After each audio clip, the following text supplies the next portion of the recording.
મારું નામ રેખા ઠક્કર છે અને આજે હું આપને વરિયાળીનું પાણીમાં અને દૂધમાં બંનેમાં કેવી રીતે શરબત બનાવી શકાય એ હું તમને શીખવાડીશ. બીજું એ કે વરિયાળી જે છે એ ખૂબ જ આપણને ઉપયોગી છે. ડાયજેશન માટે પણ ખૂબ જ ઉપયોગી છે, આંખ માટે પણ ખૂબ ઉપયોગી છે. અને તમારે સમરમાં વરિયાળી બધા લોકો શરબત બનાવતા જ હોય, પણ ઇઝી રીતે કઈ રીતે બનાવી શકો એ ખાસ હું તમને શીખવાડીશ. તમે એક પાવડર બનાવી રાખો જે દૂધ અને પાણી બંનેમાં યુઝ થઈ શકશે. 100 થી 150 ગ્રામ તમારે વરિયાળી લેવાની છે, 10 થી 15 ઇલાયચી લેવાની છે અને 1 ચમચી મરી લેવાના છે. આ બધાને તમારે ડ્રાય રોસ્ટ કરી અને એનો પાવડર કરી મિક્સરમાં અને એક કાચની બોટલમાં, એરટાઇટ બોટલમાં ભરી રાખવાનો.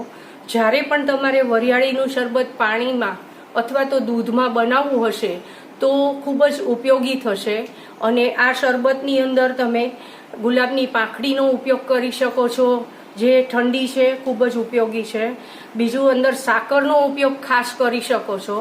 અને તમને સાકર એકલી ન ફાવે તો સાકર અને ખાંડ બંનેનું મિક્સર તમે તૈયાર રાખશો તો બહુ જ ઇઝી રીતે આ બે શરબત તમે માત્ર 2 જ મિનિટમાં બનાવી શકશો અને સર્વ કરી શકશો. આપણે અડધી ચમચી પાવડર લઈએ છીએ વરિયાળીનો. 2 ચમચી તમારે સાકર અથવા તો ખાંડનો પાવડર એડ કરવાનો છે અને 1 ગ્લાસ જેટલું ઠંડુ દૂધ આપણે જોઈશે, જે આપણે આની અંદર એડ કરી રહ્યા છીએ.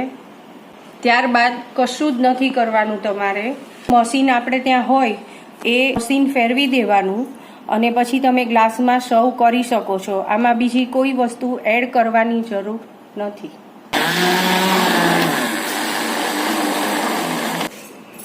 આપણું દૂધમાં વરિયાળીનું શરબત રેડી છે અને આપણે સર્વ કરી રહ્યા છીએ.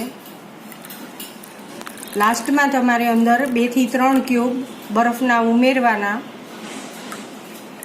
જે તમને સમરમાં તાજગી અને સ્વસ્થતા અનુભવે છે અને હેલ્થ માટે પણ આ શરબત ખૂબ જ સારું છે.